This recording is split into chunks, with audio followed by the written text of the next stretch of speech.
Hey there, Bill Young here with the St. Catalyst, and happy to be speaking once again with our good friend David M. Jenkins, who is the artistic director of Jobsite Theater, the resident professional theater company of the David A. Strass Center in Tampa.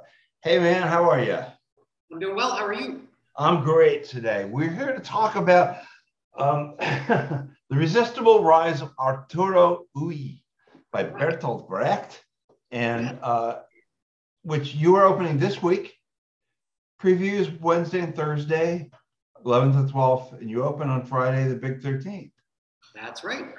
Okay.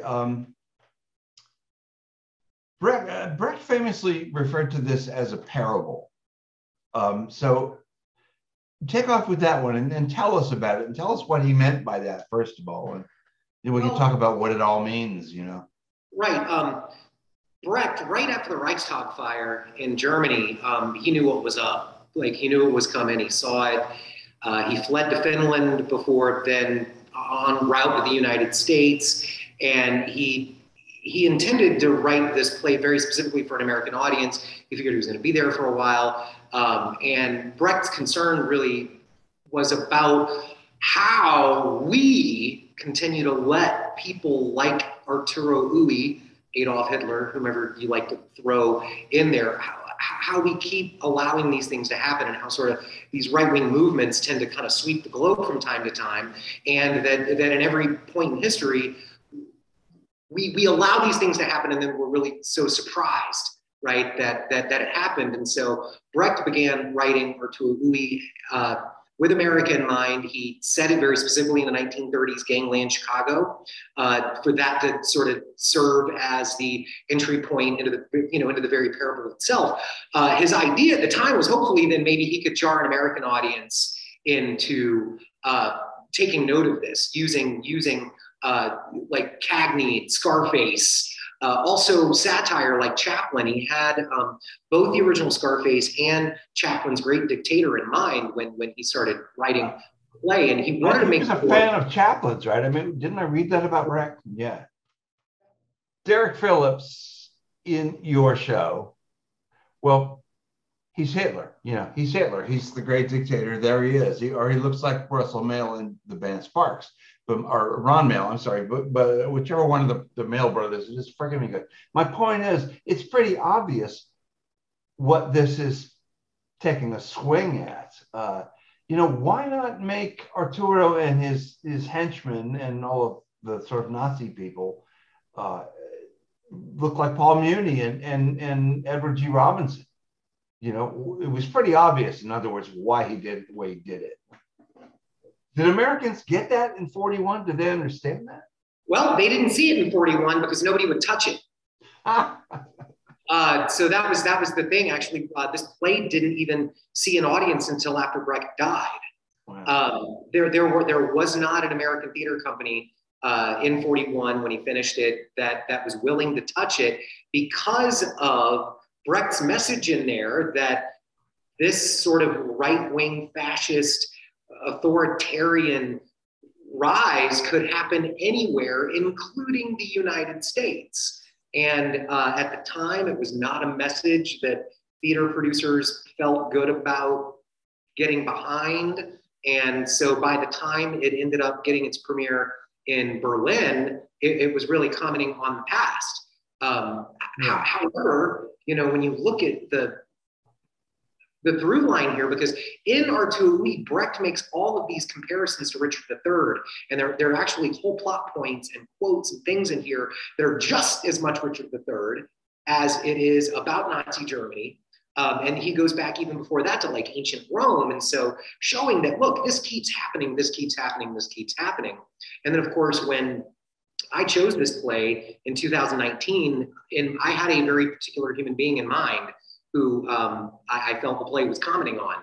Yeah. Pandemic happened, a couple of years go by, and all of a sudden I'm like, wow, now this is so many other people in the world, and it's not just one or two people I'm thinking about when I think about these authoritarian regimes.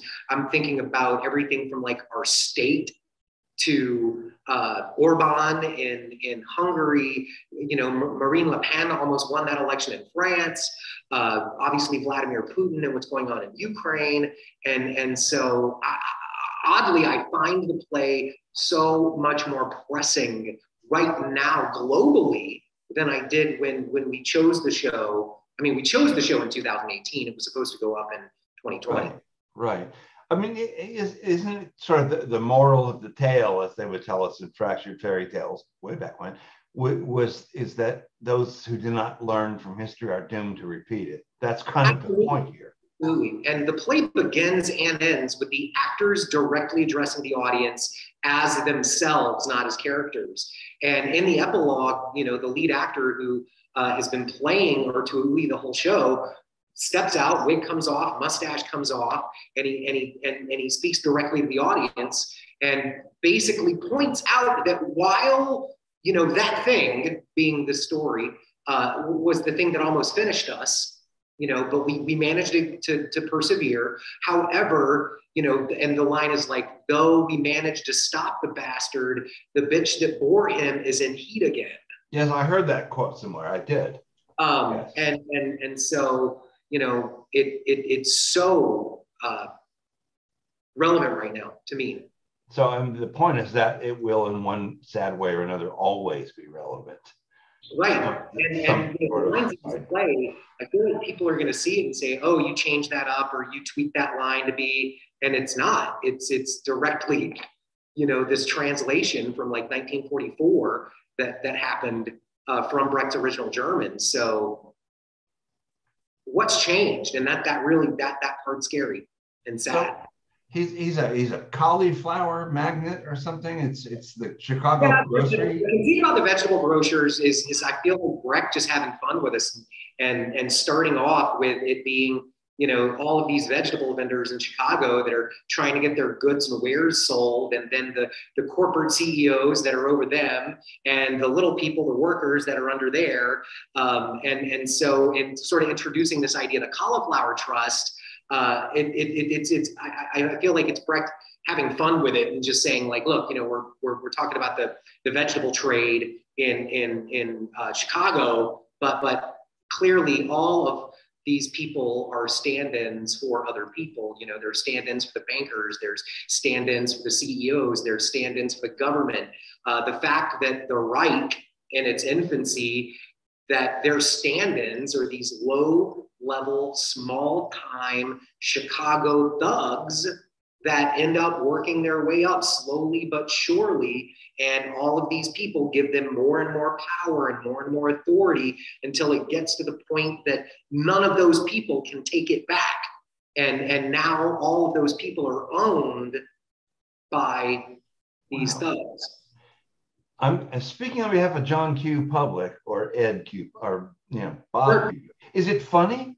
Yes, that is, I know, the hardest thing to get across to an audience. I mean, people don't think World War II, a parable about Nazi Germany being relevant to today, is being something that's funny. But, I think people don't give Brecht enough credit about that in general. Most of Brecht's plays were meant to be very funny, and some of that I think gets lost in translation. I think a lot of people just take Brecht too seriously, but this play is a satire.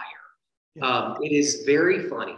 Now, Brecht goes in these counterpunches where he takes you from this almost high vaudeville style in one moment to a monologue delivered very passionately and very realistically and very honestly in the next moment. So he keeps folks on their guard, and there's always sort of the reminders throughout of, yes, this is really serious subject matter, but he's satirizing these people much in the same way that when we think about how when Stephen Colbert had the Colbert Report on TV, when he was emulating the right-wing pundit, he was delivering news that was meaningful and delivering news that were serious things, but really getting in there and poking fun at the people who think like that and the people who talk like that and the people who allow these things to happen. So yes, it is funny. That also allows the message to really sink in to the right kind of audience. They get it. And I was thinking about other, what they call Brechtian You know, a three penny opera. I mean, it's half the time I don't know what's going on, but I kind of get it. You know, it's funny and it's weird and it's dramatic and it's violent and there's this and that. But at the end of the day, it's very rich experience. You have a cast of 8, and I think I Yes, read that it's written for like 35 characters or something. that's correct. The play was written for 35. We have 8, which means that many of the actors obviously are doubling and tripling. Well, I think that's what that means. Sure, yeah. Yeah, I have eliminated a lot of characters. There are a lot of things that that would have been effectively extras in a production featuring 35 people that somebody just sort of says a line here from the crowd or a line there from the crowd, and those are all voiceovers now. We've obviously got a very adept group of performers that are literally switching hats on stage from one thing to the other. It's all very representational. It continues to remind people this is not realism. This isn't a kitchen sink drama, but this is entertainment. I want to close with this. I was thinking that this probably is the sort of production you live for. And I know that your interest in the Berliner Ensemble and this kind of material kind of runs deep. But this is kind of Jobsite exists to do shows like this. That there's nothing frothy about it, but it's not like a civics lesson either. That's what theater does when it's really good, is it treads several different lines at the same time. So I mean, would you agree with that? That yeah, even though it's been 4 years, you're damn glad to finally get this on stage. I'm very glad to finally get back to this. Yeah, it is absolutely the wheelhouse of the kind of theater that excites me, that was behind the founding of Jobsite. Like in our mission statement, we say in there that we want to do these sort of exciting, engaging, dynamic, immersive, entertaining productions that hopefully encourage people to be not just consumers, but citizens. And this is the kind of show that I hope that people can come, they can have a laugh, they can enjoy it, they can be like, what the hell was that? That they can always good, yeah. Time that they leave the theater thinking about it, they leave the theater talking about it, because that is where I believe theater really does things.